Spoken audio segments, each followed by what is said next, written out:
after we have done the pivoting, we have established the business, we have run the business, we have an idea, we have established a minimum viable product, we have successfully tested it, we have tested all the hypothesis is working, the growth is there.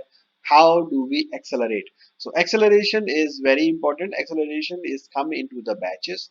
So we are doing things batch by batch. We are not trying to accelerate in a very fast movement. So the batch means single piece flow. Every time we are trying to implement only one thing at a time, rather than we accelerate super fast and we collapse. So the growth can come from the different ways. Sustainable growth by word of mouth. It can come from the product usage. The more the products are being used, the more highly growth it is. You can do paid ads, but that's one time growth, and then a repeat purchases. So that's the model of what we call sustainable growth. These are the sustainable growth ways of sustainable growth. So the engines of growth. So how we do we really we call how do we grow? What are the engines of the growth? Different methods. So one is the sticky method. We call it churn rate. How much that it means that you are asking the customer to stay on the system. So the longer they stay on the platform, the higher is their value. For example, Facebook, the higher, or YouTube, the higher you stay on their platform, the higher is their value. They are generating the higher ad revenue if you stick on them. So it's based on the usage. Then you have viral. So means how many people are going to use your system. The more people use your system, is the growth will be very fast. So in the sticky, the consumer volume may not be very high. However, the usage factor has to be very high. In the viral method, the consumer may not be very much, they may not come on your product too much, but it has to be viral means it has the customer is going to tell 10 different other people. So that's called viral coefficient. The measurement is done by coefficients. So higher the coefficient, more viral it is, and more the faster it will grow. For example, Facebook is both viral and sticky and it paid. So is there any cost to get a new customer?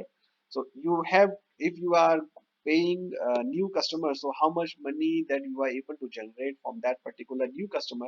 If the benefit outweigh the cost, your startup will not grow very fast. It will collapse. So the cost of acquiring a new customer has to be lower than the benefit that you can get from them. And then another technique that we wanted to discuss here is adaptation. How we adapt. So means you need to ask five why. So after every product, there are always uncertainties, there are always failures. To adapt means to accept the change and to accept the uncertainties, the failures, and change your processes to be able to grow faster or to be able to grow sustainably. So for that, we need to find the root cause of the problem. So how to find the root cause of the problem is we something we call five whys. So let's say, for example, if there was a machine in a factory, machine stopped. So we will ask the first question, why the machine stopped? So answer maybe, let's say, it's a overload. So okay, so then why was the reason, why was there was overload?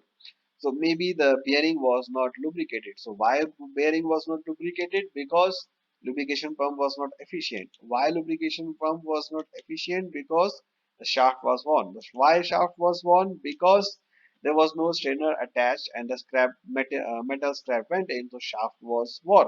So once you start asking why many times, at least five times, you will be able to get into the root cause. You may get to the root cause maybe after two whys or three whys only. You don't need to go until the five.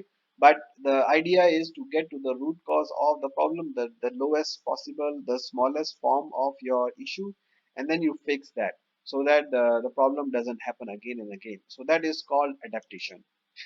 Then we have something called innovation. Innovation is always a continuous process. As we said, startups work in uncertain environments. So it means that they always have to continue innovating. So we have to nurture the innovation. To nurture the innovation, we have to provide the resources, allocate the resources for innovation only.